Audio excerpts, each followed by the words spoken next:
Okay, welcome everyone. Welcome, everyone. Problem with sound. Does somebody have two devices open? Okay. This is a strange presentation in so many ways, not only because I am so far away, different time zone, and still at my age jet lagged. Um, it's strange because it's wartime, and that's why we're talking. And it's strange because it's not a text class that we usually do together.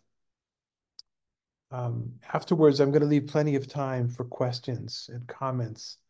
So if you could hold off, I'm going to make more or less a presentation about my thoughts that I tried to put together towards this morning for you, this evening, for this evening's talk. And at the end, Madalena needs to make an announcement as well. But I still want to start with some text. And the text is from the Babylonian Talmud, Masechet Brachot. It's a tractate that deals uh, with blessings, but a lot of Agadah, a lot of other material in it. And some of us studied Brachot together last year during the summer. It was taught in a Braita, which means a tradition, an oral tradition from the first few centuries of the Common Era, the time of the Mishnah, but not a tradition that got into the Mishnah itself, on the topic of affliction, because this whole section in Brachot deals with suffering. So Rabbi Shimon Bar Yochai says, HaKadosh Baruch Hu, the Holy One, gave Israel three precious gifts, all of which were given only by means of suffering. And the explanation in the not bold print, which is by Rabbi Steinsaltz, which purified Israel so that they may merit to receive them, is not in the Talmud itself, but assumed to be the simple meaning of the text by some. In any case, these gifts are the Torah, the land of Israel, and the world to come. Torah, Eretz Yisrael, Be'olam Haba. Three things that were gifts to Israel. It's very specific. It's not a general universalistic. It's very particularistic, part of our own people.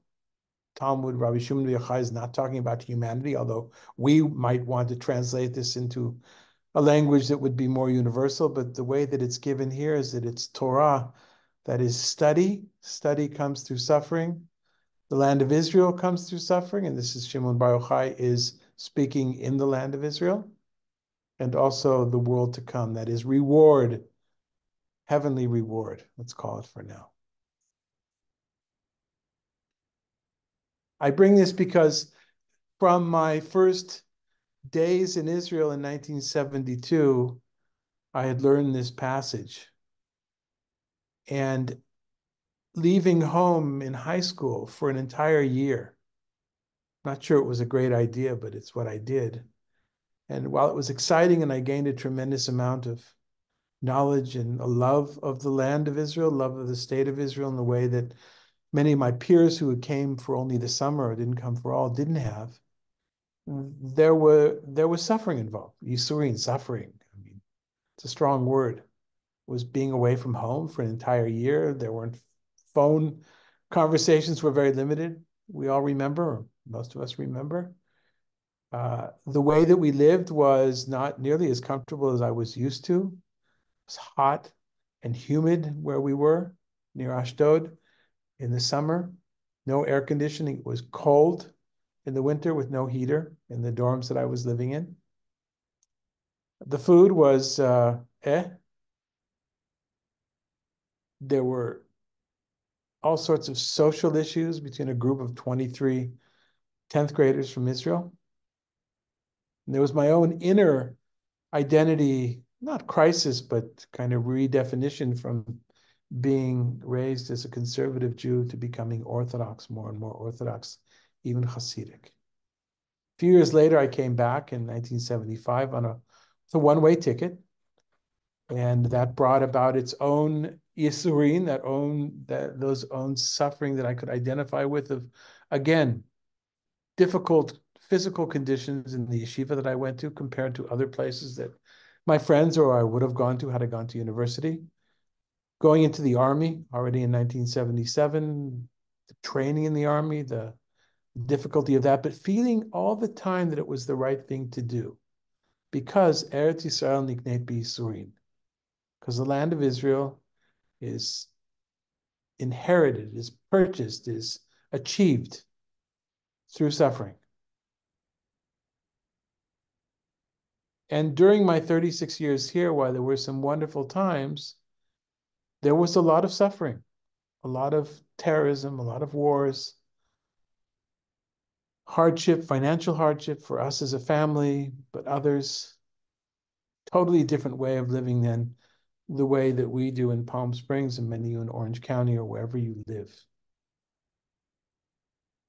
So whenever I come here and I land, in fact, already, if it's an El Al flight at the airport on the other side, and I run into the behavior, which is not the behavior that I would like to live around, the pushiness of the typical Israeli, the shouting, the inability to stand in a line. I always think to myself, Eretz Yisrael nikneit b'yisurin. The land of Israel is achieved through suffering. What it meant in the second, third century is one thing. What it meant to me, 70s and 80s. What it means to me returning now in my 60s, after not living here physically on a full-time basis since 2010, it changes, but there's an element for me, in a personal way, of not being comfortable. Not so much because of the security threats, because of the angst of living as an Israeli.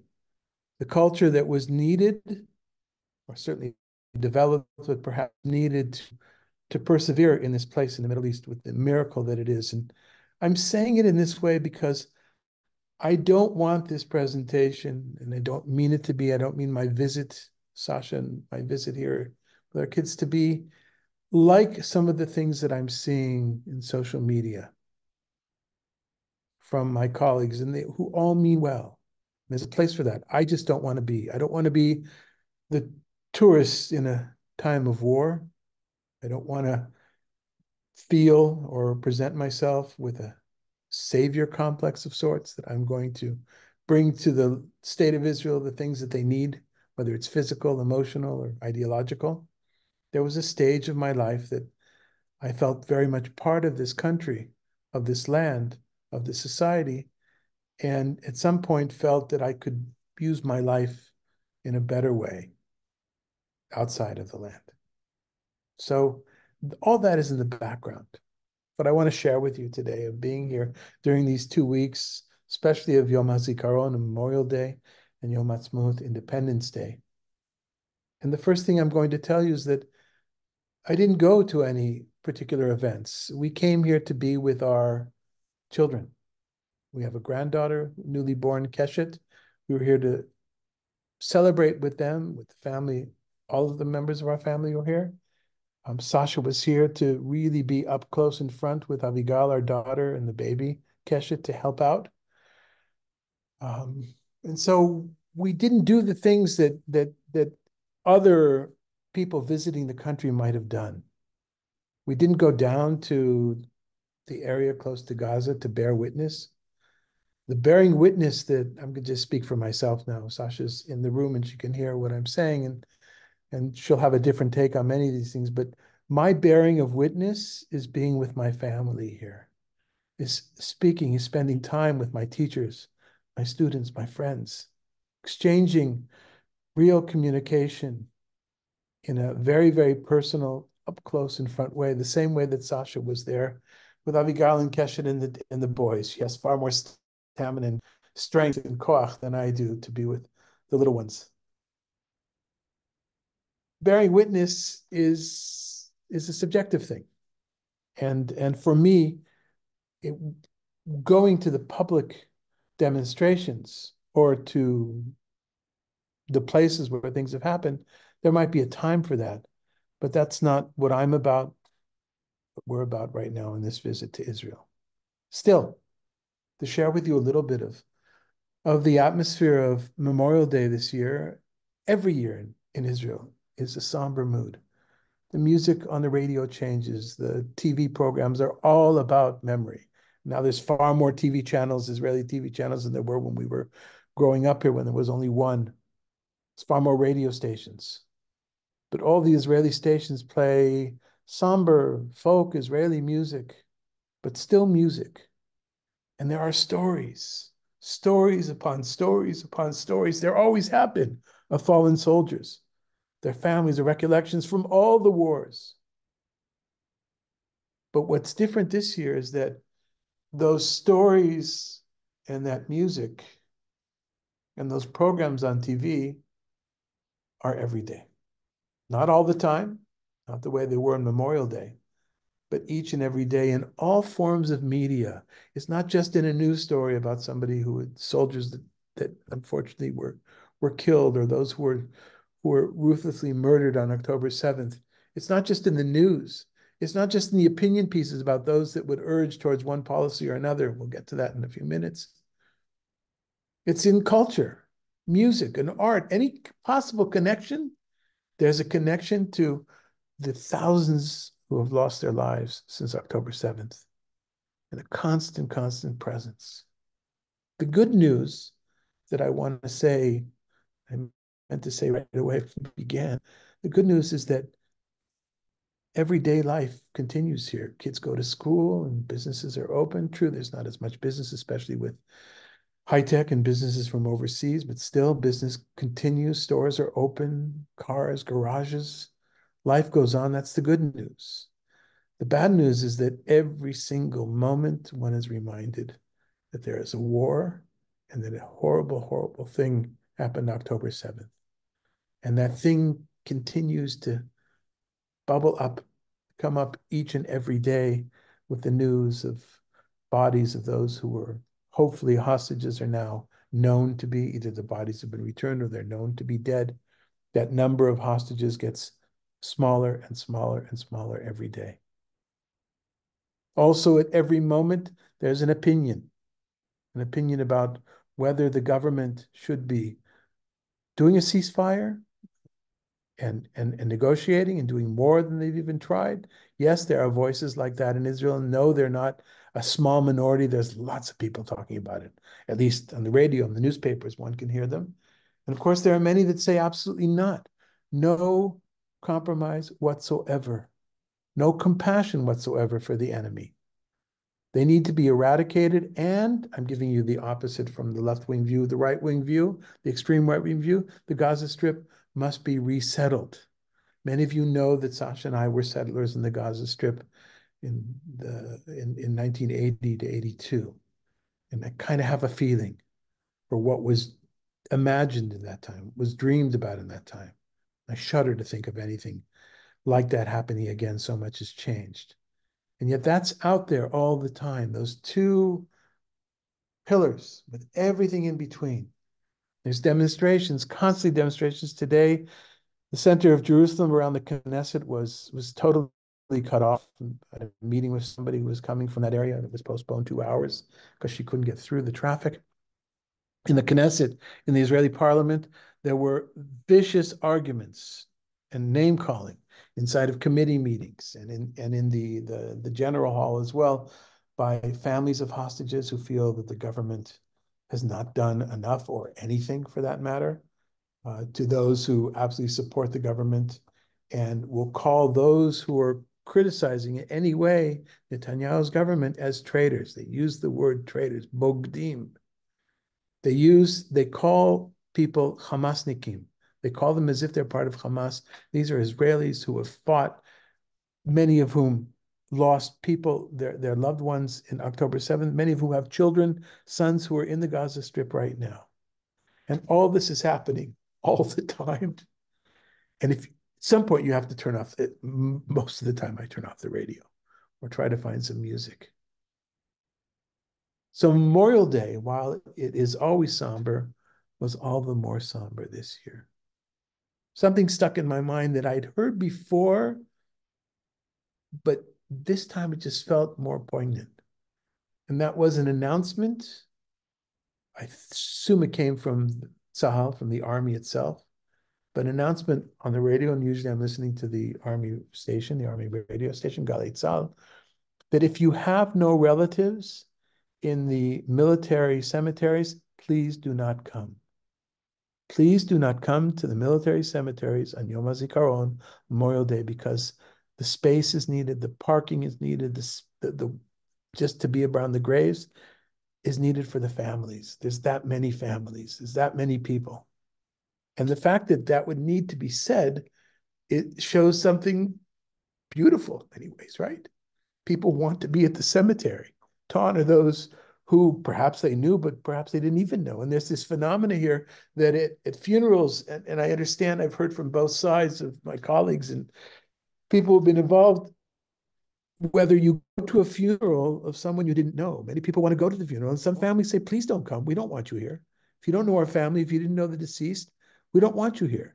And it goes according to political lines as well, just like in the United States, the dilemma of Thanksgiving or the Seder, where people voting for different presidential candidates. Here, the same thing is happening. We don't want to see you. We don't want to see you at our son's funeral, people will say. And others will say, please come. There was a kid who made Aliyah on his own from Argentina, was buried the other day. There were thousands of people that came to the funeral. They didn't know this fellow.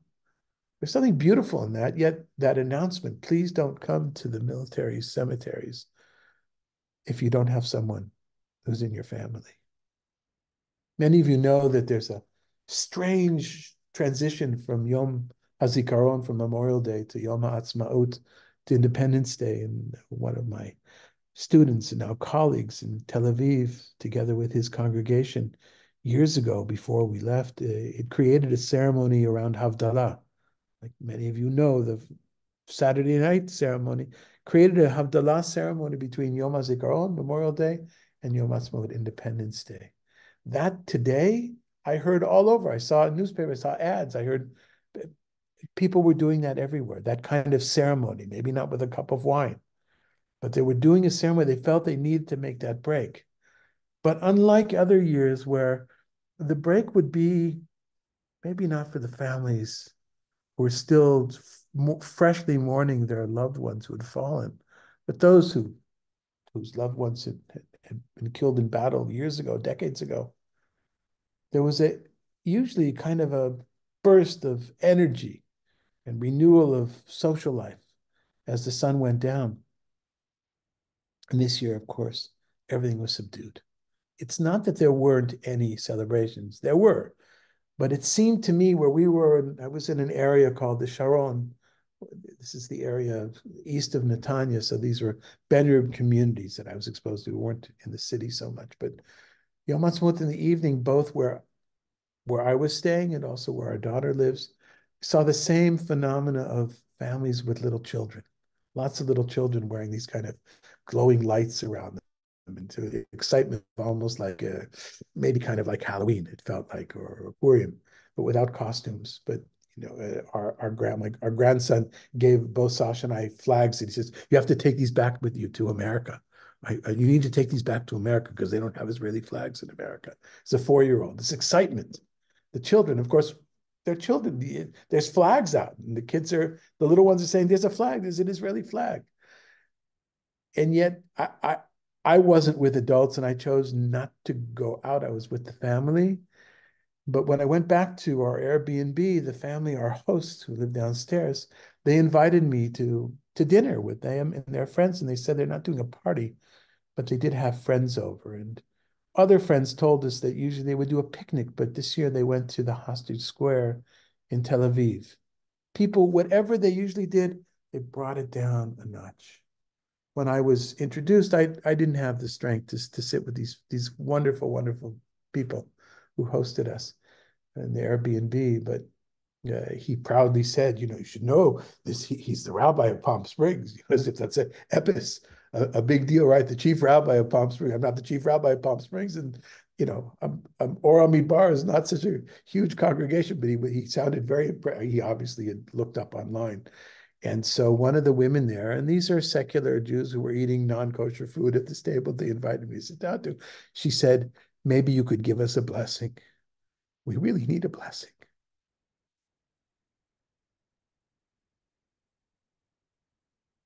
We did go out with the family on Yom Ha'atzmaut, on Independence Day, with our own family because little kids, they do want to somehow celebrate and get out of the house. And we went to a beach so the kids could go in the water.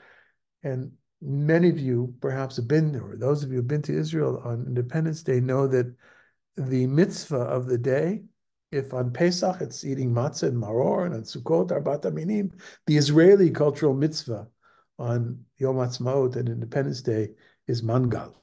Mangal is barbecue. And people will set up barbecues everywhere. Like, for instance, on a major street in a city where there's a grassy, what do you call that thing in the middle ground? People will set up a barbecue there and a picnic at any spot. And the air is filled with the smell of burning meat and lighter fluid, lots of lighter fluid. And people are always fanning. They're always fanning their fires. I always wondered growing up with barbecues in Southern California, we have this barbecue, you put it took time for them to glow it, but this fanning, I thought a lot about the fanning this year because we kind of stayed away from those things in our years in Israel. We don't eat meat. The smell makes me sick. But I was thinking about the fanning. The fanning shows, I think, an impatience. There's an impatience. We need these coals to catch and become red right away. This impatience of being an Israeli, I'm not being critical right now. I'm being just mentioning it. I'm being descriptive. There's an impatience to being in Israel. It shows itself so much in driving.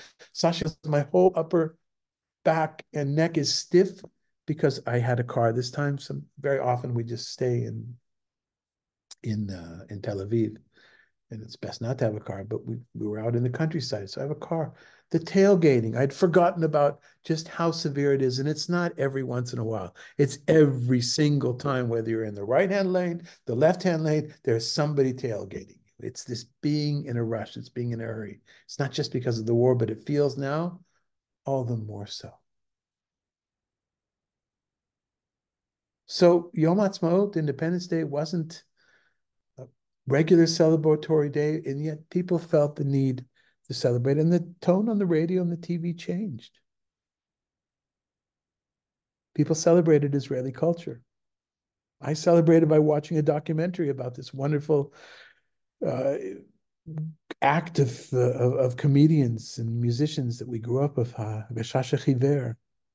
Felt nostalgic for those melodies, those comments, those lines, like the lines from Seinfeld that people know by heart in the United States.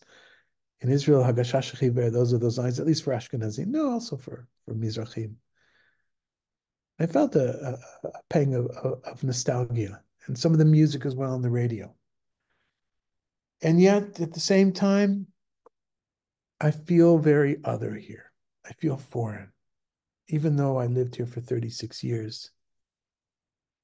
Even though we raised our daughters here, and four of our five daughters live here, and seven of our nine grandchildren live here, I still feel foreign because I've chosen personally to live in a different way.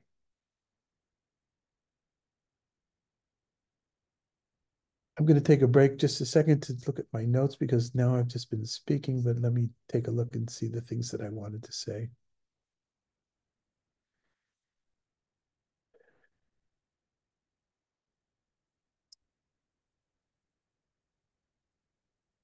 So a little bit about the left and the right. Many of you know that when it comes to politics, whether it's in the United States or in Israel, I'm on the left-hand side of politics, and I'm not ashamed or embarrassed in any way to talk about it. And so many of my friends and colleagues here are very much part of the left. And some of them continue to go and demonstrate.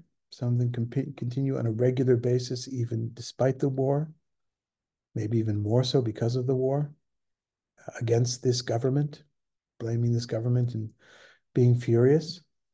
It's not just them. It's you hear that on the news as well. There's equal representation. So the first thing I think I want to say is that Lots and lots of Israelis, this is not new, I've shared it with our Army Bar folks since the war started, are highly critical of the government, yes, even during wartime, certainly beforehand. And I say this because American Jews or Jews in the diaspora who claim that that's being disloyal and that's being self-hating, anti-Semitic, just really don't know what they're talking about. They don't know what the reality on the ground, at least the way that I see it here. Others might see it totally differently. Although I'll present what I know from the right in just a moment. One of my closest friends here is Rabbi Levi Wyman Kelman, an old friend and the founder of one of the most significant synagogues in the world. I'm not exaggerating. Kilat Kol Neshama in Jerusalem had not only influence on the reform movement in Israel, and I would say by extension the conservative movement, because Levi was ordained a conservative rabbi, but also in North America, South America, and Europe because of the music and the style of prayer. Levi was quoted, and we spoke about this quote in the foreword in January, I think, as saying that he has no compassion left in his heart for those who are in Gaza, for those who are suffering. And he feels bad about it. But he says, I'm just too consumed by the trauma of October. And some of you perhaps who are here, but people that know that we're very, very close, they asked me then, and we talked about it, Levi and I, now just the other day, how is it that I can be so vocal about those who are suffering outside, on the other side of the border, whether in Gaza or in the West Bank? And why is that important for me to mention every time we say a Mishaberach for the sick? And the difference is, ostensibly, it's different because I'm there where you are, and he's here, and it feels differently. And a number of people I spoke with in the last few days have told me the same thing. They no longer have the compassion for the other that they used to have in the same way. And some feel worse about it than others. But when I pushed Levi about this a little bit more, he also said something else. He said that in all of his work, and he's been really leading the way for rabbis in the state of Israel, in the left wing, the peace movement, Rabbis for Human Rights. He's one of the founders, one of the most active members. He said, at one time, I really thought there was a chance that I would see peace in my lifetime. He says, and now I know I won't.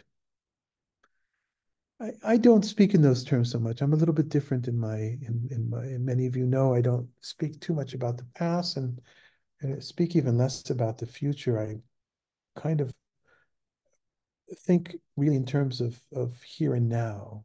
Um, this is not because this is right and the other ways are wrong. God forbid, that's not what I'm saying at all. It's a different kind of characteristic, it's a different kind of attitude. And but even yeah, okay, I think I'll leave it at that. Um, I asked another colleague of mine who's involved in rabbinic education, really one of the leaders of the Masorti movement here.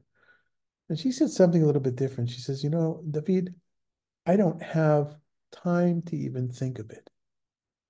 Her husband's in reserve duty every other week for a full week, every other week for a full week since October. He's in the medical part of the army. He's gone. She has four children. Two are in their late teens, early 20s. One's in the army, and a little kid at home as well. She says, I don't have a chance to breathe even to get my work done. There's so much that's happening, and that's an aspect of this as well. In other words, people are constantly talking in the United States certainly about the campus and the situation there. And that's not what today is about. Today is about being here in Israel. But a lot of opinions about Israel, but many Israelis just don't have the wherewithal to think about anything beyond that. I'm talking about people in leadership positions. And on the right, um, this is important as well. And because Sasha and I come from that world. Sasha met with an old friend of hers today who has been very involved in the settlements. I mean, super, super involved from when she was the same age as when we got married. And she shared with Sasha that when they lost their son, their firstborn, Sasha, their firstborn in the first week of the war, was an officer in the IDF, and they buried him and others who were buried in that particular area in Har Herzl in Jerusalem. It's not it's not so much crying over the graves. You mentioned that they sing, they bring a guitar. It's not joy, God forbid, but it's a totally different viewpoint of Eretz Yisrael, Nigneit B'Yisurim, the land of Israel, is achieved, is held on to, is settled through suffering. And part of that suffering is giving one's life, Kiddush Hashem. And I know about this theoretically. I know I was in that world in yeshiva, and I think we often thought in terms, at least I did as a yeshiva boy, thought in terms of okay, I'm going to a dangerous situation. I'm going to the army. I'm going to be in a life-threatening situation. But what could be a greater mitzvah of Kiddush Hashem, of sanctification of God's name, in once again holding on to, settling, keeping the state of Israel, Jews in the land of Israel going. And so these things are happening at the same time. And I'm not saying one is right, one is wrong. I have a view of what I think should happen. But for these people on either side at the extremes and everybody in between, that is their reality. And I think what I'm asking all of us here to do is to try to listen, to be aware, to read, especially on the other side. By the way, this goes for everything right now, but we're talking about the state of Israel, to try to understand, even when we have a view, and we should have a view, but what is the other side? What is another voice saying, and why? We see this playing out in politics. We see this playing out in media. Being part of that conversation, I think, is being an active Jew with a stake. I don't think that it's about criticism or not criticism of the state of Israel. I know somebody wrote a message a bit back. I'll get to that in the end. In fact, in a few minutes, I'll get to that. I'll take a look at it, but right now. The other things that I wanted to, I myself, I guess because of the way I dress, and I didn't say anything, but I'm pretty sure that an insult was hurled to me at a coffee house I was sitting in, that place where I was staying. I heard somebody say, he must be a protester. And I have pretty good feeling when things are said in my direction, that kind of hearing. Sasha knows that. And I mention that not because it's about me, but it's about the term kinui gnai. Kinui gnai, a derogatory term today in Israel. In some circles, she's a protester. She participates in the protest, or he participates in the protest. That's very much a voice, and that's the voice that we hear from some organizations in the United States as well, perhaps even from most of the large establishment organizations. And that's being said as well. But others on the other side will think that my child, our children are hostages, and you continue this war out of revenge. That all these things are swimming around at the same time. It's an absolute mess. It's an absolute mess. But I guess it's our mess, and it's mine, at least from a distance. I think I want to end now with 3 points of hope that I thought of. These are not the only ones, of course, but 3 points of hope. Then we'll open it up for comments, discussions. I mean, perhaps more questions than comments. Otherwise, we won't get out of here. But the first thing is something I've mentioned quite a bit, and we're trying to do in Orem Midbar on a weekly basis, not every week, but most weeks. What are the glimmers of hope? What's going to happen afterwards? Now, that's on the radio every hour. You hear the day after, right? What's going to happen? To talk about, is the PA going to be involved, Palestinian Authority? Are they going to be from the wealthy Arab nations? Is Egypt going to be involved? Will Hamas just string back again? Will it be military rule? This is talked about. That's not really what I'm talking right now, and I certainly don't have a solution. The truth is, I don't know much. I think most people, including many of my colleagues in the United States, who have very, very definitive views of what needs to happen, I don't think they have access to a lot of the information. That's kind of been my view from the beginning. But when I'm thinking of the future, how will this get better? In other words, not in my lifetime, perhaps. I don't know. I don't really think about it, but certainly I do believe, I have to believe, as a person of faith, have to believe that this will get better. And I think of a few things, and one of those things are the organizations that exist now that are bringing Palestinians and Jewish Israelis together. The one that I hear the most about, I've talked about it before, and we've talked about it in Or Hamidbar, and we've sent out links at least once, maybe twice, is an organization called Omdim Biyachad, standing together. And with a group of rabbis a few months ago, actually last year, during the demonstrations against the government, we had the two of the leaders from Omdim Biyachad on with us in a Zoom call. And then I participated in other calls since then, standing together. Um, this is sounds a lot like an American organization, but it's very, very different. Stand Together are started not around a peace process. It started around working in a way of coexistence, but not with the goal of coexistence, but understanding that Palestinians are here, that is Arabs who are either, in this case, have citizenship in the state of Israel. Most I have heard from them would prefer we not use the term Israeli Arabs. It would rather be called Palestinians with with Israeli citizenship, um, and Israeli Jews. And they got together already in different places. Haifa is, I think, probably the first place to work on issues of workers' rights, of minimum wage, of domestic violence, of things, all sorts of things that are not about the peace process, because there's so much other stuff that needs to be done in the meantime. We can't wait. And although it's not a huge organization by any mind, they are funded by dues, membership dues that are adjustable, and some money from some grants from foundations, but they won't take, on principle, they won't take money from other governments, which is a common occurrence here, especially when it comes to Palestinian-Jewish relationship stuff.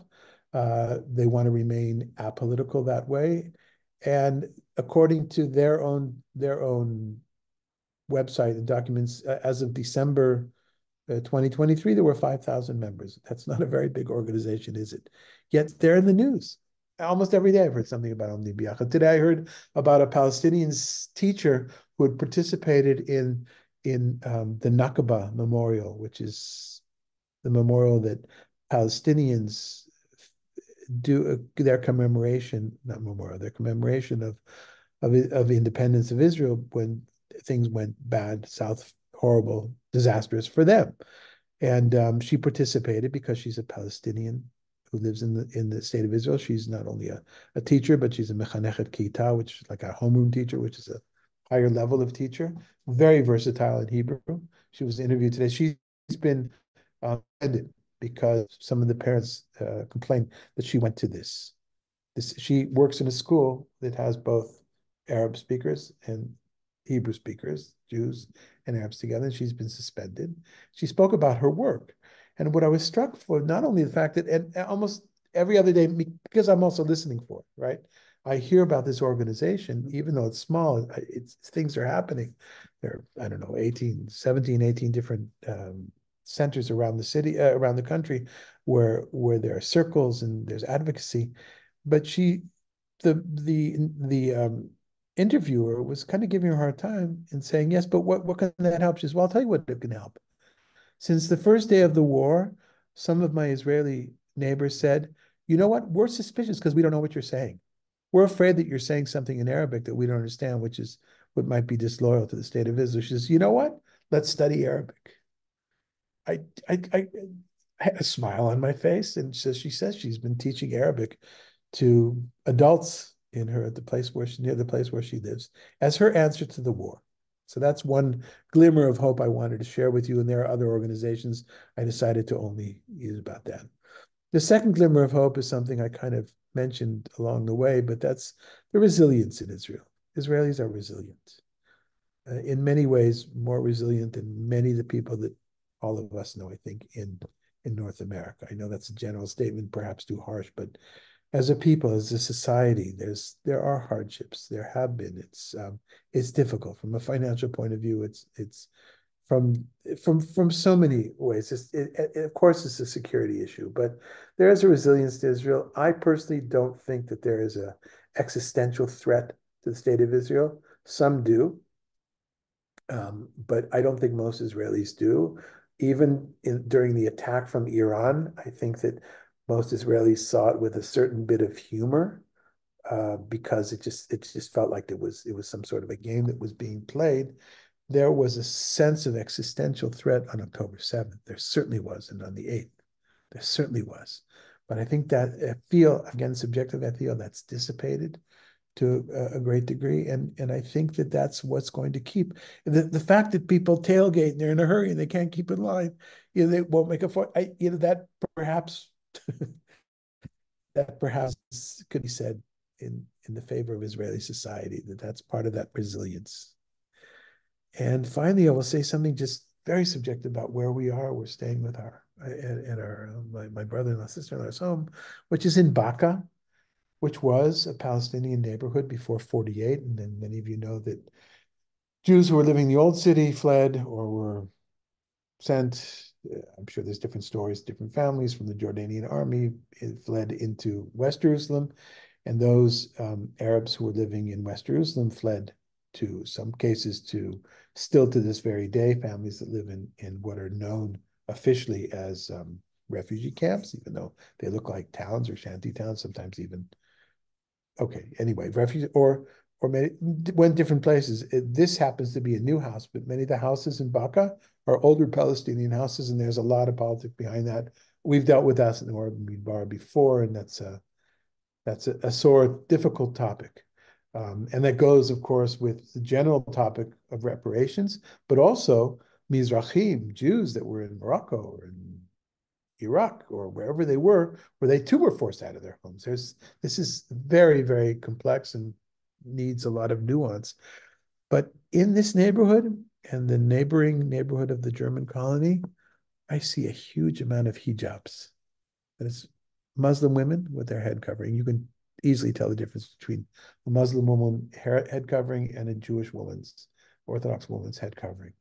When Sasha and I walked from the center of town, Shabbat Friday night, back from something we were with our daughter, there were dozens of Israeli, of Palestinian teenage boys or young men.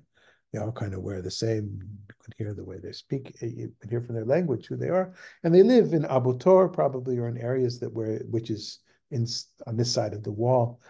I find that encouraging. I find that most people don't talk about that. Even in Kfar, in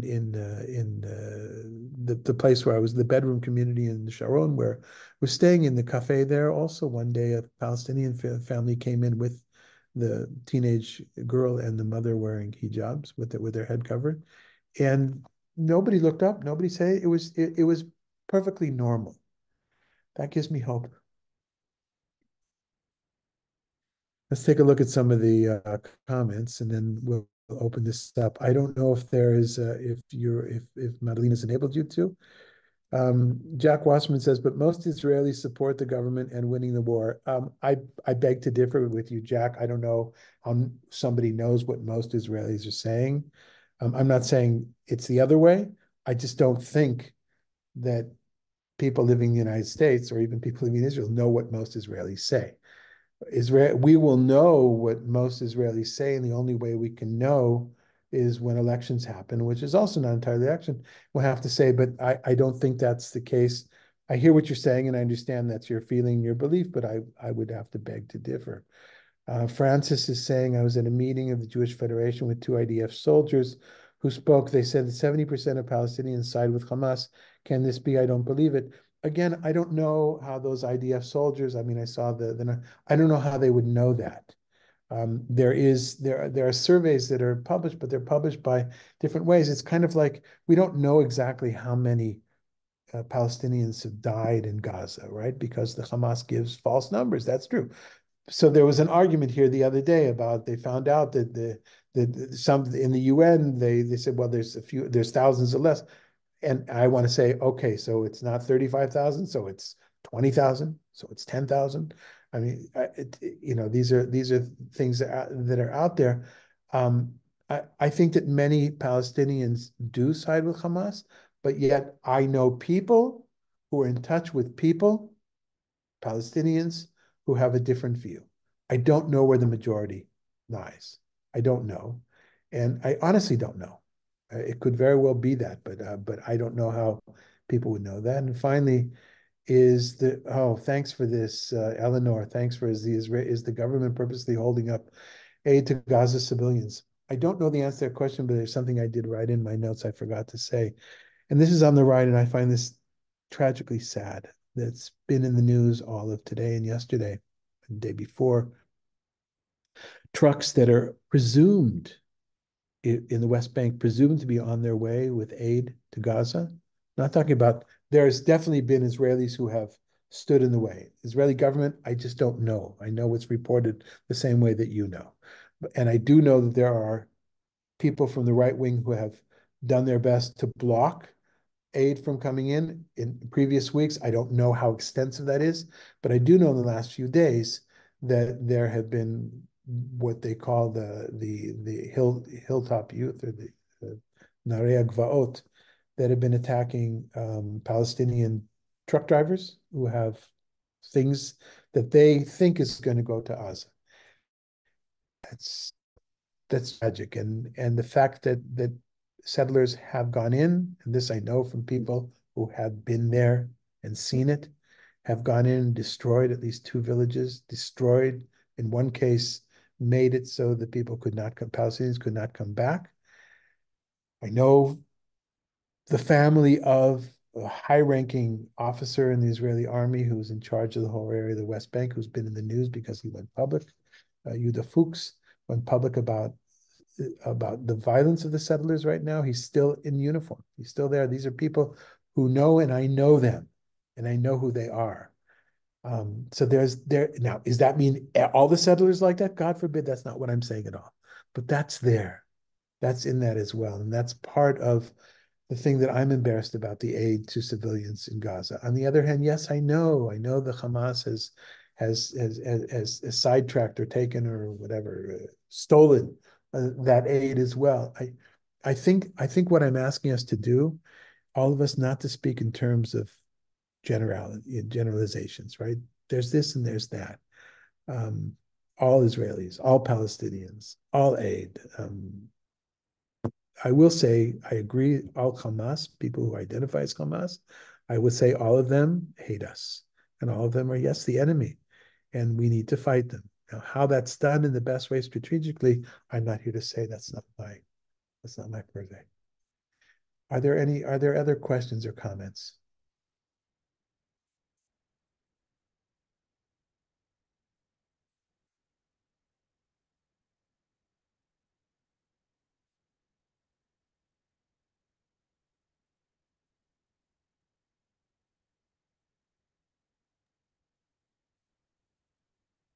Okay. So I see. Mazel tov on your granddaughter and be safe. Thank you. Thank you. Apologies to those who are expecting something different. I really didn't know what to expect myself. Rabbi Marsha, before I left, asked that I do this. Do you get any more insight from this than you would from all the other ways?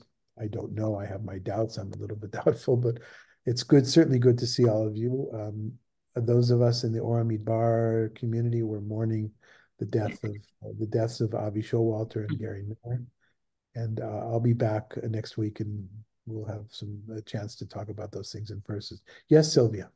Thank you so much, Rabbi. I want to say how insightful your comments were and giving me hope as Zionist Jew, but as a person who has grave doubts about the present government and how hard it is to have been to talk about that in a Jewish community in the United States. So thank you. Yeah. Well, there's a reason that we began Or Hamidbar and structured it the way it is structured, with in a way that I can be free to talk about these things. I see that Julie Schaefer is here. Uh, husband, Bruce, lives in Jerusalem and is doing a wonderful thing. Again, a drop in the bucket on one hand, but something that gives me a sense of hope as well. He works with young people in photography and trying to capture through that model of art, that mode of art, to deal with the suffering. And he's doing it through the Museum of Islam, I'm told. I had heard about this from other people in Jerusalem. The fact that there's a Museum of Islam in the middle of Jerusalem also, I think, is a noteworthy thing, right? I'm not sure there's in this capital of other of Arab countries, there's a Museum of Judaism. But and Julie, you're in touch with so many people. Is there anything you'd like to add? I got I guess I'll have to think quickly on my feet. What I would add that I hear from my husband and my friends in Israel is, you know, a feeling of how difficult life is there every day, that it's October 8th every day. And Bruce just came back here to visit for part of Pesach, and he was commenting how when we pass people on the street here, they say things about what a beautiful day it is, and how in Israel, nobody has the ability on the street to speak that way without also referencing what it is that's going on. And I guess, David, I am curious from where you sit and the people you're interacting with, what you are hearing about right-wing violence against Palestinians. Maybe some of you read the New York Times Magazine on Sunday, had a big expose and really consolidated information that I think we know and we have about what's gone on over the past decades, but really with a focus on Smotrich and Ben-Gvir and the kinds of activities they and their kind of their comrades have been involved with over the decades, and what it means to have people like that serving in the government today. Yeah. So that brings us back to pre-war. That brings us back to the demonstrations of last year.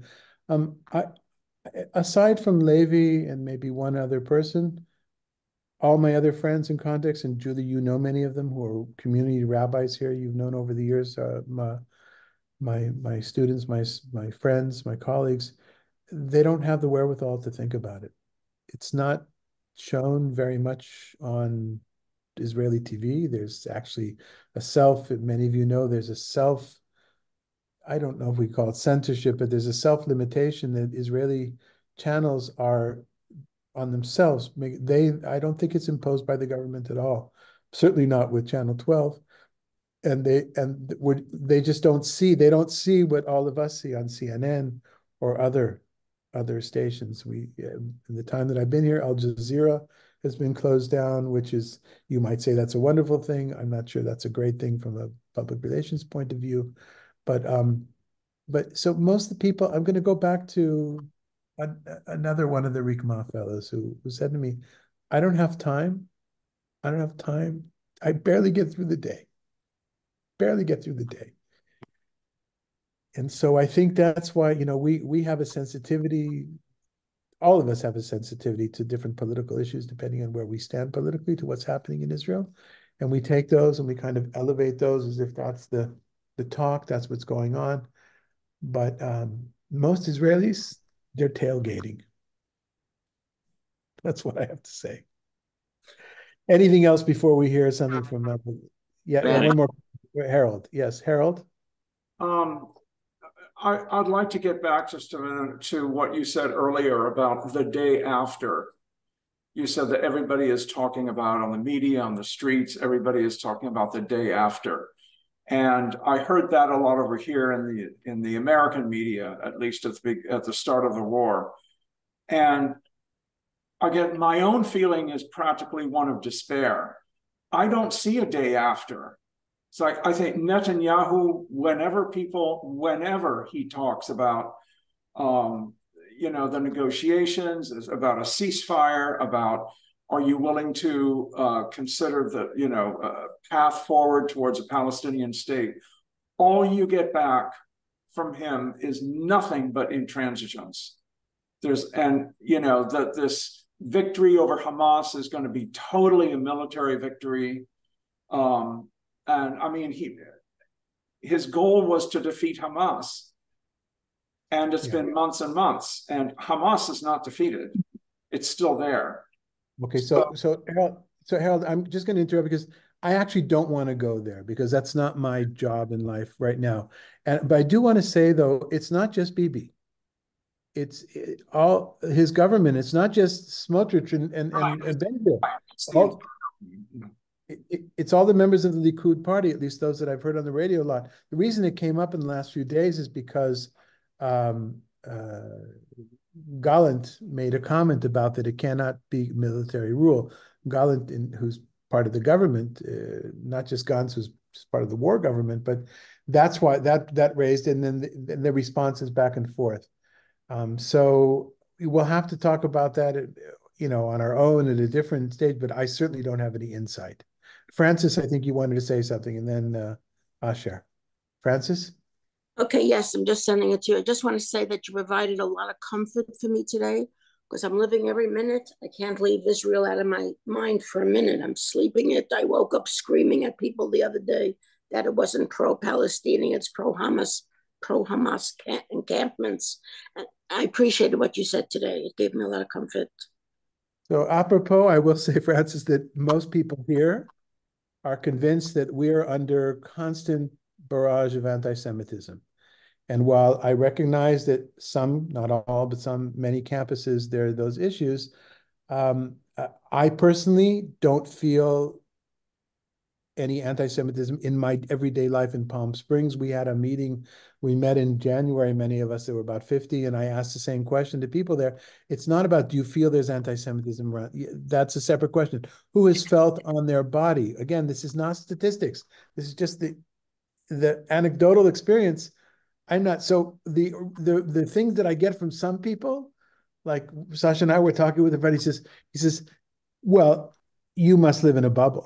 You must not be aware of what's going on. I said, really, you're going to tell me what's going on in Palm Springs? Because your view, Israelis, I'm making a generalization, but many Israelis want to spread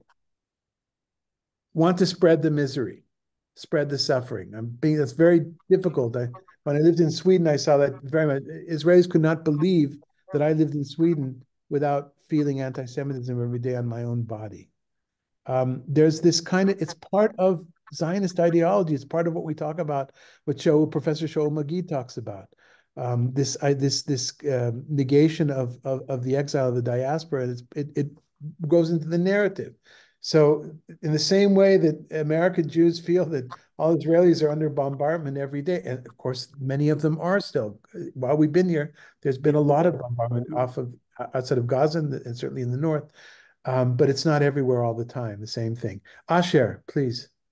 The situation, needless to say, I've been involved in a discussion or two along the way, as we all have. And when we first started talking about it, someone used the word dilemma. This is not a dilemma. This is a quandary with all of our values at play. The values of humanity, the values of victory, the values of the preservation of Israel, the values of two-state, no state. There is no one-fits-all solution. And I think it might help to step back a little bit to realize that all of these values are at play. And I guess we need Hashem's guidance. Yeah, thank you. Asher, that's why the first glimmer of hope that I mentioned was standing together, Omdim Biyachad, because they're not trying to solve the overall conundrum. What's the word you used? What was? I'm sorry, my English is a little limited. Quandary. Right. So this is really super complicated. Yeah. Thank you, though. Thank you for that. Alan, were you about to say something? No, I'm just very pleased to be part of this conversation. Thank you. Okay. Madalena, please. I thank you all for being here, and Madalena wants to mention something. Thank you. Hi, thank you everyone for joining us today. Rabbi Marsha asked me to let you know that we won't have ALI next week.